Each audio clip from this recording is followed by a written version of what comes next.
సంవత్సరాల తరబడి ఎన్ని మందులు వాడినా మీ మోకాల నొప్పులు తగ్గట్లేదా? ప్రాణ పెయిన్ క్లినిక్ లో అత్యాధునిక చికిత్స. ఒకరిని దెబ్బ కొట్టాలి అంటే ఇంకొకరిని పెంచి పోషించాలి. శత్రువును శత్రువుతోనే ఖతం చేయించాలి. రాజకీయాల్లో అన్ని పార్టీలు ఈ సూత్రాన్ని చాలా బాగా వాడుతాయి.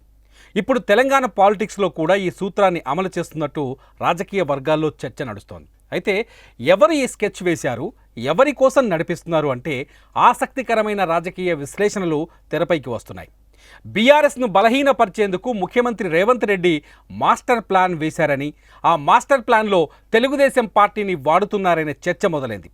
పోయిన టర్మ్లో తెలంగాణలో బీఆర్ఎస్, ఏపీలో వైసీపీ కలిసికట్టుగా పనిచేశాయి.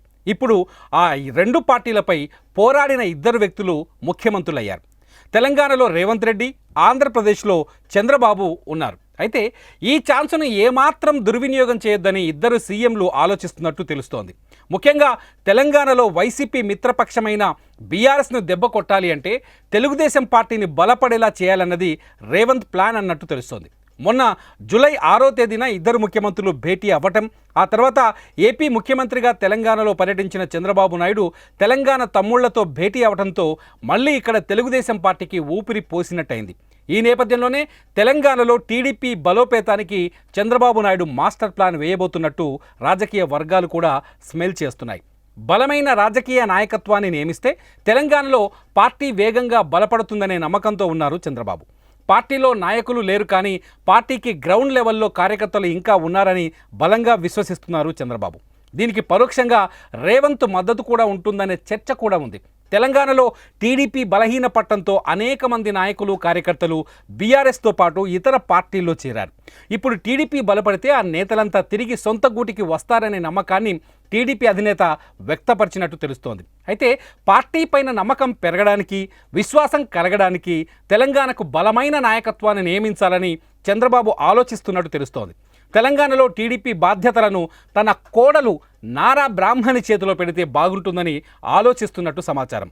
గతేడాది పార్టీకి ఇబ్బంది ఏర్పడినప్పుడు బ్రాహ్మణి ముందుకు రావడం, ఏపీలో చంద్రబాబు అరెస్టు పైన అలుపెరగని పోరాటం చేయటం, ఏపీ ఎన్నికల్లో మహిళల్లో చైతన్యాన్ని తీసుకురావటం వంటి పనులు బ్రాహ్మణి పైన ప్రజలకు ఆకర్షణ కలిగించాయి.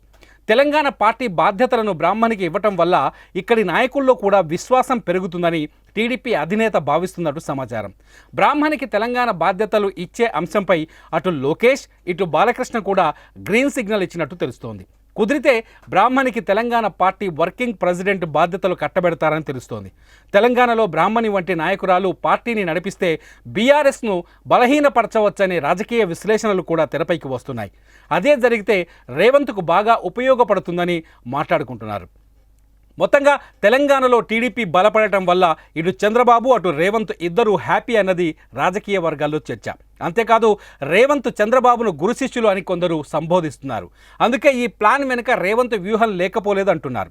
చూడాలి మరి ఈ ప్లాన్ నిజమవుతుందా లేదా అన్నది. సుమన్ టీవీలో మీ పర్సనల్ అండ్ బిజినెస్ ప్రమోషన్స్ కోసం కింది నెంబర్కి కాంటాక్ట్ చేయండి.